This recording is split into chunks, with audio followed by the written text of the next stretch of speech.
और चुनावी राज्य बंगाल की जहां चोर सिपाही और सियासत का खेल चल रहा है, जहां ममता बनर्जी देश की जांच एजेंसी ईडी को चोर कह रही हैं, वहीं ईडी कह रही है कि ममता बनर्जी ने घोटाले के अहम सबूत चुरा लिए हैं। और इन सबके बीच लक्ष्मण रेखा ना पार करने की चेतावनी बीजेपी को ममता बनर्जी देने लगी हैं। जुमला पार्टी, झमेलादार पार्टी, हमलाकारी पार्टी, लोकतांत्रिक मर्यादाओं का उन्होंने तार तार कर दिया। क्या ईडी केवल विशेष रूप से उन विरोधियों के खिलाफ में काम कर रही है? उनका इस तरीके से कार्रवाई सीधा संविधान के ऊपर हमला।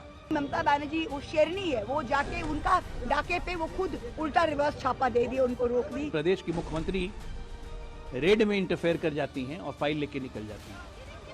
ऐसा लॉलेसनेस तो कहीं होगा ही नहीं। ईडी, आईटी, सीबीआई को हर जगह इस्तेमाल ही करते हैं, उसका दुरुपयोग करते रहते हैं। इलेक्शन के टाइम सब ईडी भेजना, सीबीआई भेजना, उसका याद आ जाता है इलेक्शन जीतने के लिए, जीतेंगे नहीं। खुद कोलकाता की सड़क पर ममता बनर्जी एक बार फिर उतरी हैं। अपने 8 सांसदों को दिल्ली में गृह मंत्रालय के बाहर प्रदर्शन के लिए भेज दिया। कोलकाता में खुद मुख्यमंत्री ममता बनर्जी ने ईडी के खिलाफ 2 एफआईआर दर्ज करा दी। कार्यकर्ताओं को भी कह दिया कि पूरे प्रदेश में सड़क पर उतरकर ईडी के खिलाफ प्रदर्शन करो। क्या जिस पश्चिम बंगाल को बीजेपी अब तक चुनावी इतिहास में जीत नहीं पाई, वहां चुनाव से 3.5 महीने पहले ममता बनर्जी ने सड़क पर उतरकर खेला होने से रोकने वाली राजनीति शुरू कर दी। और शुभेंदु अधिकारी थ्रुते टाका जाए अमित शाहर কাছে। শুনুন, আপনাদের ভাগ্য ভালো এখনো যে আমি চেয়ারে আছি বলে না ওই পেন ড্রাইভ গুলো বাইরে বের করে দিই না। বেশি লাগালে কিন্তু বলে দিচ্ছি আমার কাছে সব পেন ড্রাইভ করা আছে, আমি কিন্তু ভান্ডা ফাঁস করে দেবো। पश्चिम बंगाल में गुरुवार से ही उस लड़ाई को ममता ने शुरू कर दिया, जिसमें तय है कि दिन प्रतिदिन हाई वोल्टेज तकरार बढ़ती जानी है। हम लड़ेंगे और बंगाल जीतेंगे। शुरुआत 8 जनवरी को कोलकाता में होती है, जब टीएमसी की चुनावी रणनीतिकार कंपनी आईपैक के चेयरमैन प्रतीक जैन के घर ईडी की छापेमारी के बीच ममता बनर्जी की एंट्री होती है और वो भीतर से हरे रंग की फाइल लेकर निकल आती हैं। और फिर आईपैक के दफ्तर में होती ईडी की रेड में पहुंचकर वहां से भी ममता फाइल का जत्था निकलवा लेती हैं और कहती हैं कि बीजेपी ईडी के जरिए टीएमसी की रणनीति चोरी करा रही थी। चुनाव का स्ट्रैटेजी पूरा छीन के लिया, एक क्राइम है। अगर आप हमारे साथ लड़ने नहीं सकते हैं तो अब क्यों हम बंगाल में आते हैं? आप हिम्मत से काम लो, आप लोकतंत्र पुलिस प्रोसेस में जीतो।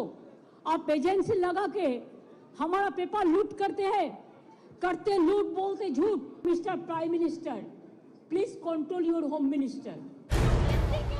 हर कोई ये समझना चाह रहा है आखिर हरे रंग वाली फाइल लेकर निकलने के बाद भी ममता बनर्जी आखिर क्यों आक्रामक मोड ऑन करके चल रही हैं?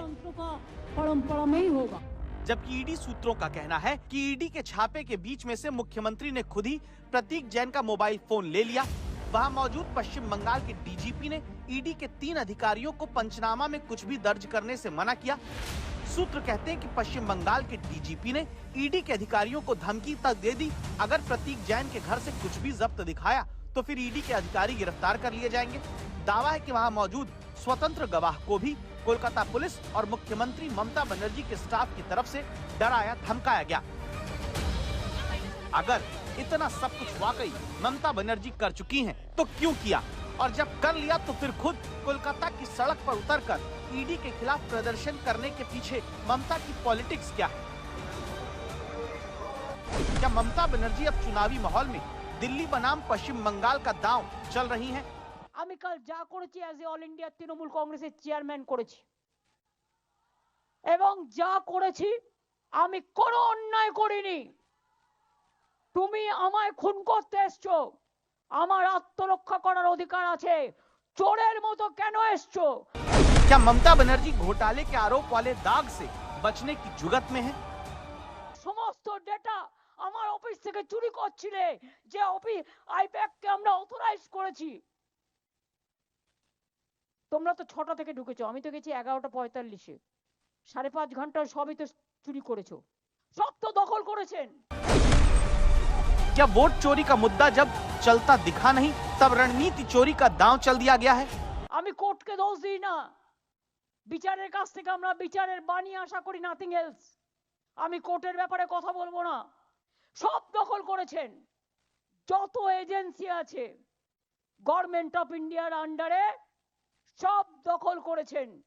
क्या ममता बनर्जी खुद को फाइटर दिखाकर बीजेपी को जवाब देना चाह रही हैं? 26-এ আমাদের পতন হবে না, তোমাদের পতন হবে। তোমাদের অধঃপতন শুরু হয়ে গেছে। দিল্লিতে বিজেপি সরকার থাকবে না, থাকবে না, থাকবে না।